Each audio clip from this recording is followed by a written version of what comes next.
Well, welcome to Future Stack with Jeff DeVerter, a podcast hosted by, well, me, an award-winning podcaster, field CTO, and technology industry thought leader. This podcast is designed to equip you to lead in the digital age and offers in-depth insights and practical knowledge to navigate our ever-evolving technology landscape. Complementing the quick news and shorter interviews shared over on the Future Stack YouTube channel, this podcast delves deeper into conversations with industry-leading guests.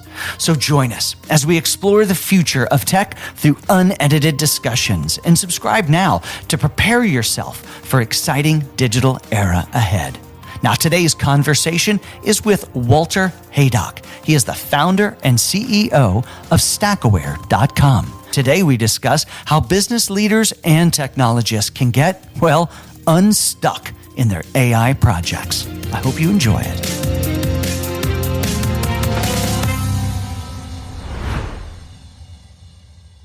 All right, well, joined now by Walter Haydock. Now, Walter and I got to know each other in doing some other live content. I followed some of the things that he did online, and super interesting. And Walter joins us today. I'd love for us, though, first to just hear a little bit about his background. Walter, why don't you tell us about how StackAware came to be, your educational background, and how we got to be here today?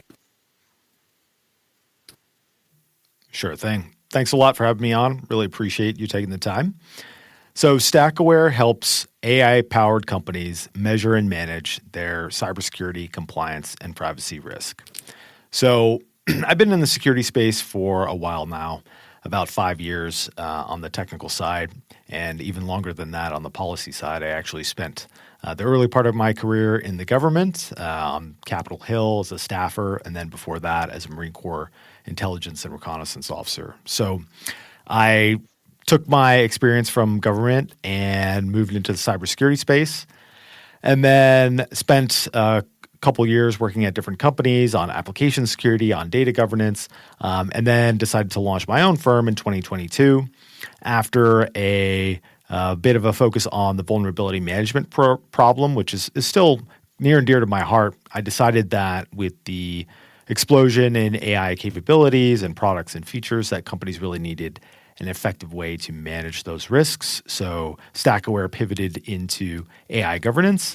And right now we're primarily focused on services. We are doing white glove engagements with customers who need to develop governance programs, to do risk assessments. And now increasingly the ISO 42001 standard is coming into high demand. StackAware is going to be one of the first ISO 42001 certified companies out there. So we are ready to help others achieve that certification. That's a pretty incredible background. And, since you bring up fancy things like, ISO 42001, why don't you define what that is for us real quick? Because it did come up in an article, which will be the subject of a lot of our conversation here today. But I think as a background, it'd be really helpful to, just what are the cliff notes on that?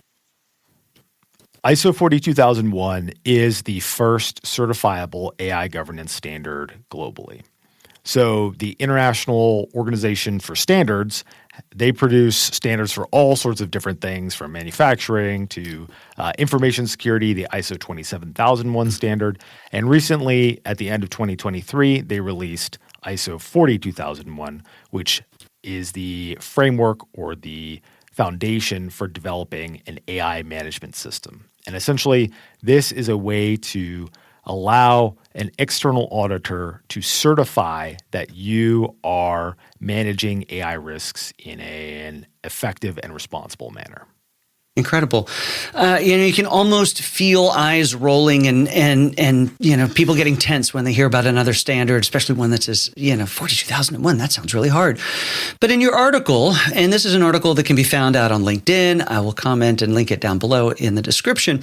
But in the article, you really are talking about how companies, when you get out and start even into a sales process, find that things get stalled. And not just sales process gets stalled, but AI endeavors getting stalled.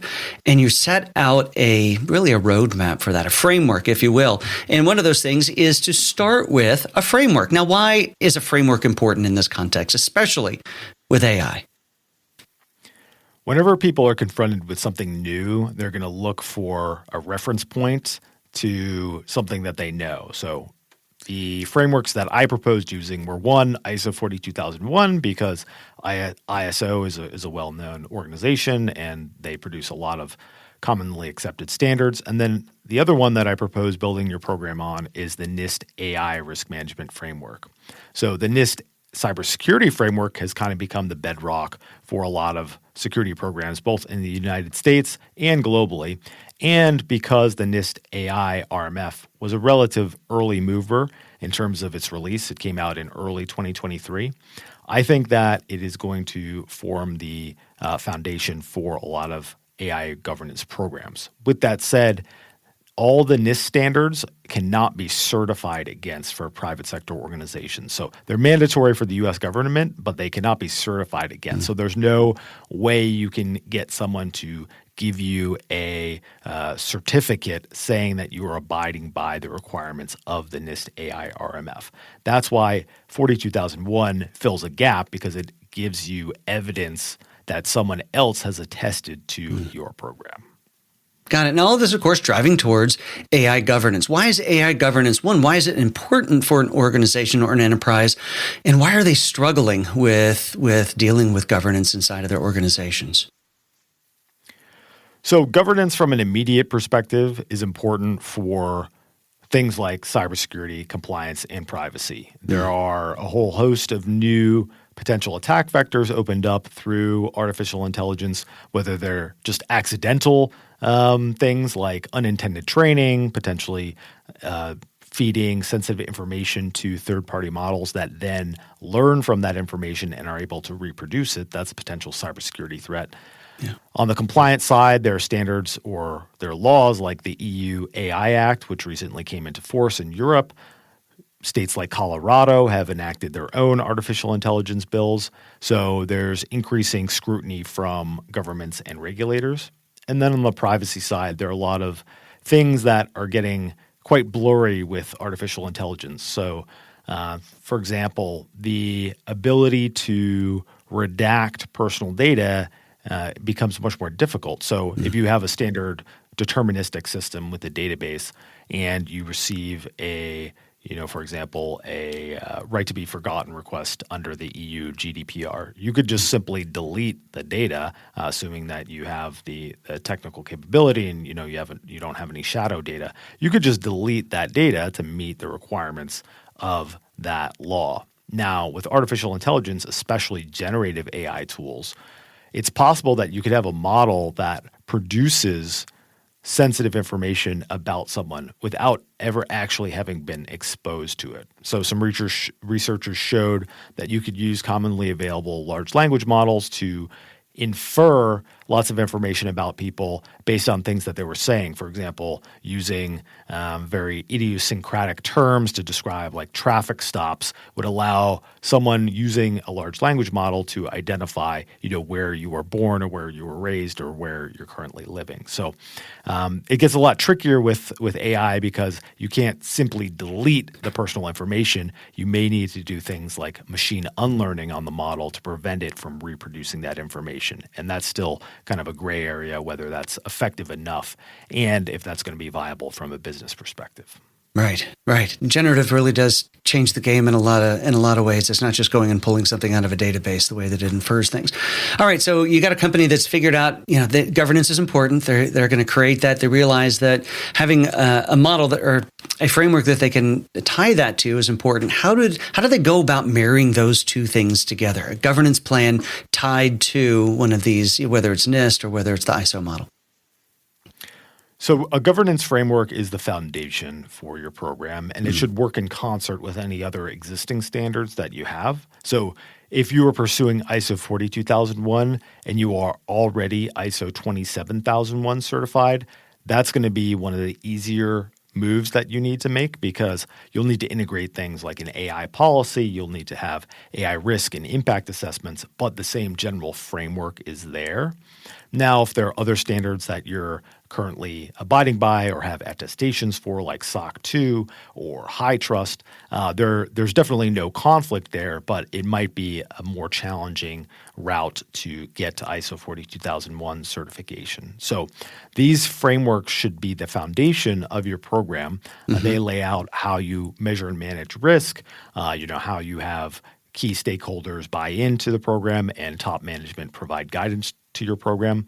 But on the day-to-day, there are going to be a lot of other things you need to do in order to implement these standards effectively. And they're not, they are prescriptive, especially the ISO series, and in some things you need to have, but they aren't prescriptive in how you have to do them. So they're certainly not technology dependent. They're generally, agnostic to what vendors or models or things like that you're using.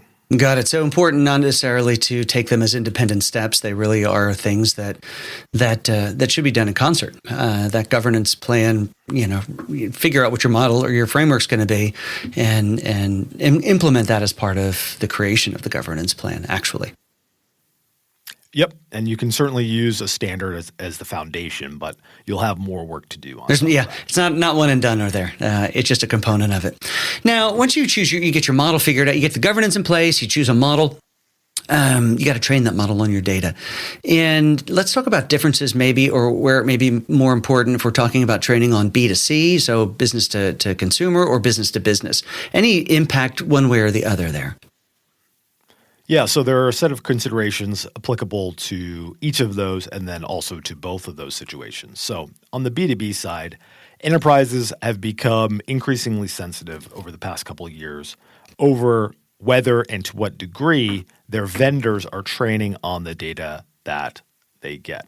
So this may seem like news to a lot of people, but basically all your vendors are training AI on your data. So they're using predictive AI, they're processing telemetry, they're identifying, okay, users click on this icon versus that icon more frequently. So that's been going on for a very long time. And, there's certainly something to be said for drilling into that and identifying exactly what sort of information that vendors are pulling out of telemetry. But the biggest concern has been more on the generative AI side. So in these situations, it's possible to reproduce, detailed data that could mimic or reproduce some of the information from the content that the customer is providing to the vendor. So there's a lot more focus on the generative AI training. I would say it's kind of a spectrum. There are no absolutes in cybersecurity and AI governance. It's all it's all gray. But understanding exactly how a vendor is training on your data, what data they're training on, what the ownership of the resulting model is, these are all important things that enterprises should work out in their contracts with their vendors. Being explicit about it prevents any sort of misunderstanding or even potential data breach. Or bad press. I mean, think about Zoom and the like. You mentioned in the article that they used some customer data. They didn't explain it well. They didn't communicate well. So let's talk best practices here about companies who are implementing AI to make their company better, faster, more efficient, more advantageous against their competitors. So what are some strategies that they can use in helping ensure a good strategy for communicating with customers about how their data may be used? Yeah, so being transparent, I think, is a really important aspect of having a good relationship with your customers, whether they're B2B, like I described just previously, or in B2C situations. Those consumers are not going to be negotiating individual contracts with their vendors. Some might, or a very small portion would be doing that. But they're going to look to influencers, to privacy experts, things like that, to signal to them when something is kind of out of the norm or violating commonly accepted practices. Additionally, the Federal Trade Commission earlier this year warned that retroactively changing or stealthily changing terms and conditions without alerting users to allow for AI training could potentially constitute an unfair or deceptive trade practice. So being transparent about exactly what you're doing is very important. So you mentioned Zoom. getting burned, they did a tweak to their terms and conditions that really weren't noticed until about 6 months later from a security researcher. And that's an example of, an influencer telling the broader public that, something's out of step with. Hey, something's going on over there, and they're not being forthcoming about it. Right. And as it turns out, Zoom very quickly retracted those changes and then tweaked the terms and conditions several times subsequently. And now at where they ended up in terms of their terms and conditions, from my opinion, was not really that crazy a place. Right. They weren't claiming a broad, expansive ability to do training on all sorts of data. And frankly, I kind of doubt that they were, in that time period, they were doing exactly what they claim the ability to do. They were probably just trying to be as expansive as possible in their language. That in particular came back to bite them because of the way they didn't communicate it. But where they are now, I think I think it's okay from the last time I looked at it. Another firm, Slack, they got beat up in in the tech press a little bit because of some of the stuff that they were doing or the way they were communicating about it. That I think is a different scenario because frankly, Slack was quite transparent in the way that they were training on customer data, and they were very clear in how it would prevent confidential information being reproduced from one customer to another. They were really just using it for autocomplete, and they weren't even allowing two different customer tenants to potentially access the same information. It was really just honing an algorithm for auto completion. Still, they got burned by another influencer raising some issues about what they were doing. So it's a dynamic environment. Being loud and declarative about exactly what you're going to do, and then being clear about the safeguards, I think, is very important as well. It doesn't matter how many conversations I have about any aspect of technology, especially where there may be a challenge. Or you talk about any relationship that you have. Communication really is the crux of absolutely everything. And if something's going to go south, it's probably because you didn't communicate it really well. I would agree with that. And there's casual conversation and communication, and then there's the official that you have to think about compliance. So think about, we've got the EU AI Act coming, and that's going to require a lot of reporting. It's going to require a lot of compliance. How can companies start to think about that compliance, especially as they think about regarding tracking of models or tools or even the training data? Yeah, so that's an important consideration. As you alluded to, the EU AI Act will, under some circumstances, require summarization of the training data you're using for specific AI systems.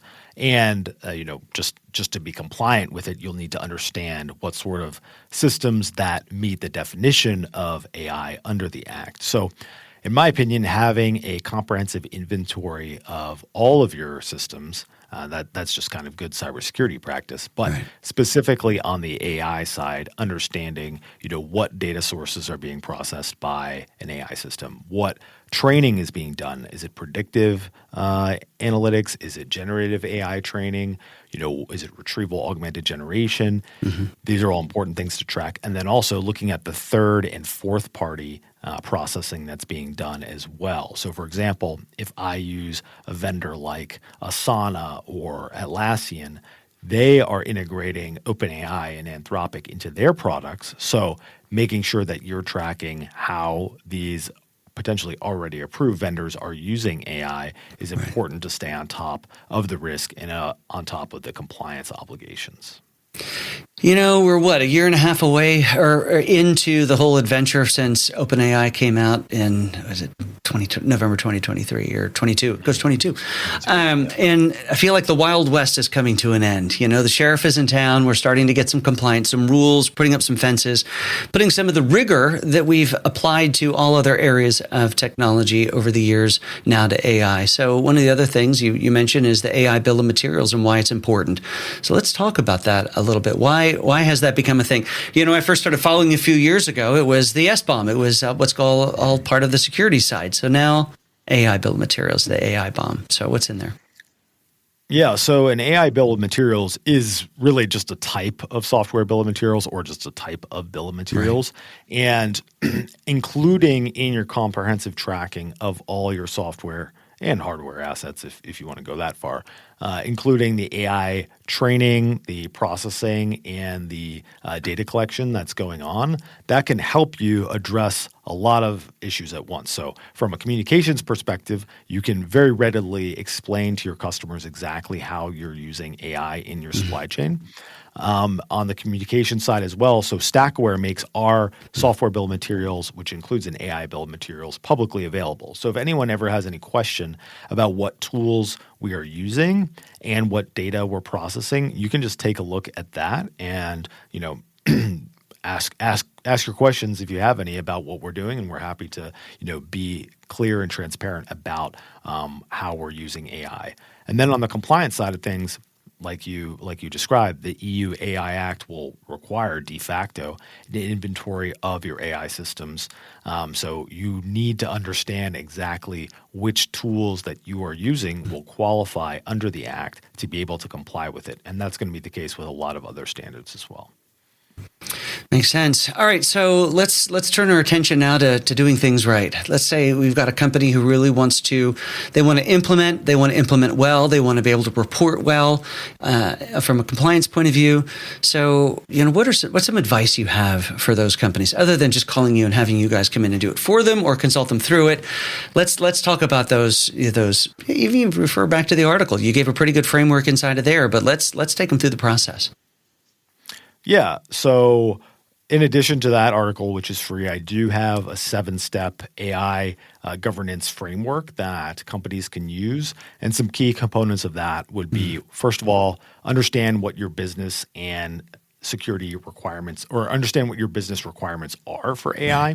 So for example, if you are having an AI meme generator that, it's supposed to be funny, it's supposed to be irreverent, people will, give you some slack if it says something offensive, in my opinion.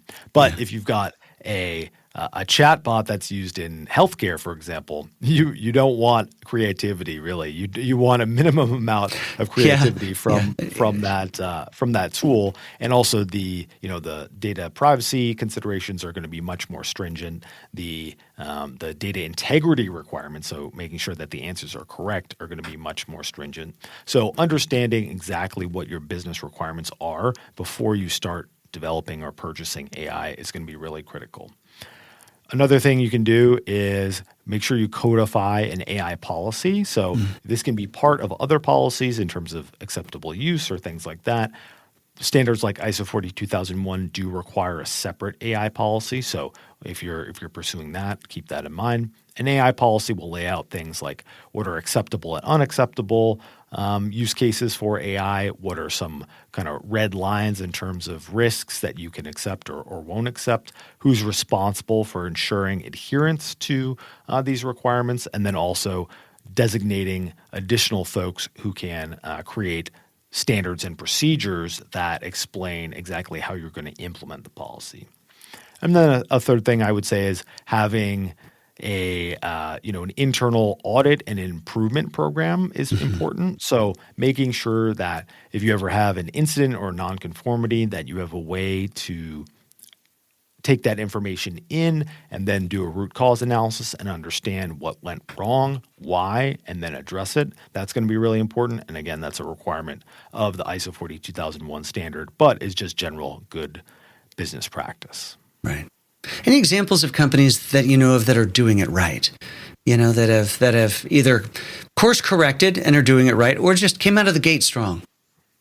Yeah, so I think Atlassian, they make Jira and Confluence, and funny enough, they are pretty frequently beat up for kind of traditional cybersecurity issues. There are a lot of reported known vulnerabilities in their products that they've had to fix kind of in a hurry.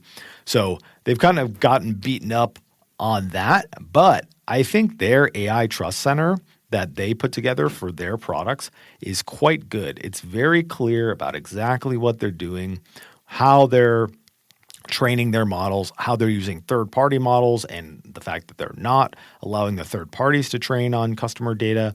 And they also integrate a specific additional terms and conditions into the master services agreement that customers have with Atlassian. So they're codifying exactly what they say in their AI Trust Center into those contractual obligations so customers can have more faith that their data is being handled in a certain way. So I think that they did a pretty good job in terms of how they are describing their use of AI. Very interesting. So I love that example. I don't know if you've ever listened to the podcast Guy Raz. He does one called How I Built This. So a bunch of companies that we all know and recognize. Canva, he's done them on them, a bunch of others. But Atlassian, he talks about in visits with the founders about how that they were built. And they're transparent about their mistakes, but they fix them. And they communicate well. I think that's one of the things that is really important. So we're getting close to the end of our time here, but what are some misconceptions that people have about AI governance? What they think it is, when in reality it's something different? Yeah, so a couple things that I've seen are, first of all, I've seen folks think that establishing an AI governance committee is kind of the end of the story. And I know especially big companies love committees. They love committees. And that's fine. It's important to have the right supporting crew of subject matter experts from privacy, from legal, from ethics, and most importantly on the business side. It's important to get all those people together and talking about the issues. But what's even more important is making decisions based on that information. So if you have an AI governance committee, I've seen committees where it's not even really clear like who casts the deciding vote in the committee. Right. Does one person have veto authority? Does everyone have veto authority? If you're doing that, then it's going to be very difficult to get something done. Right. And very few people are really going to want to accept the risk of doing anything. So having a clear structure for your AI governance committee, if you're going to have one, is really important. And if not, that's fine. Have a single business leader who makes the risk management decisions at the end of the day, whether to avoid, mitigate, transfer, or accept risk.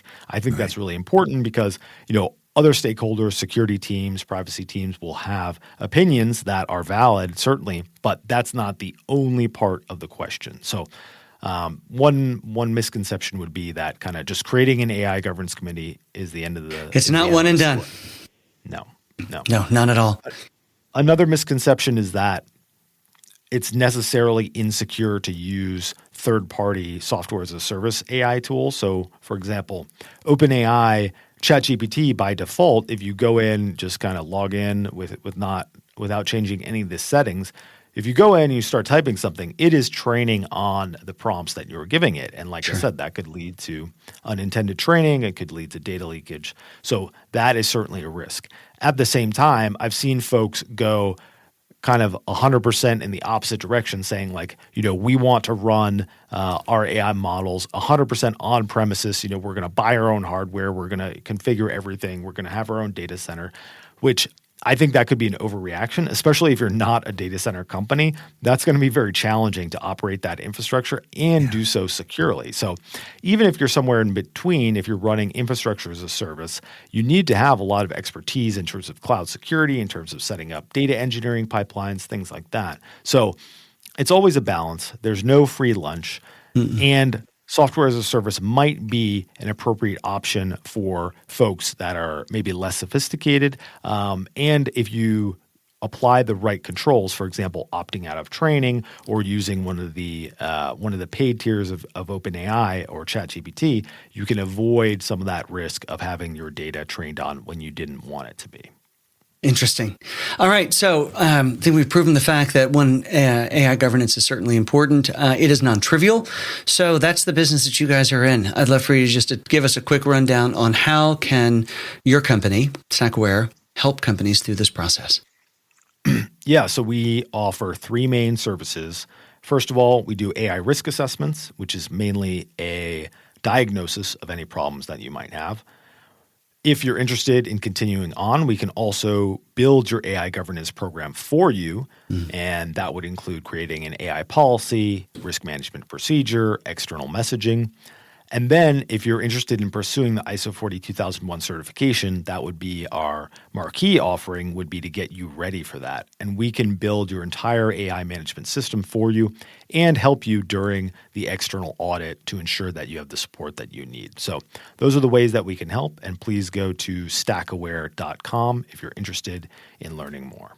All right. Well, you beat me to the chase of how people can find you. So either follow Walter on LinkedIn, which he's always prolific out there. In fact, this conversation comes in large part from one of the articles that Walter posted.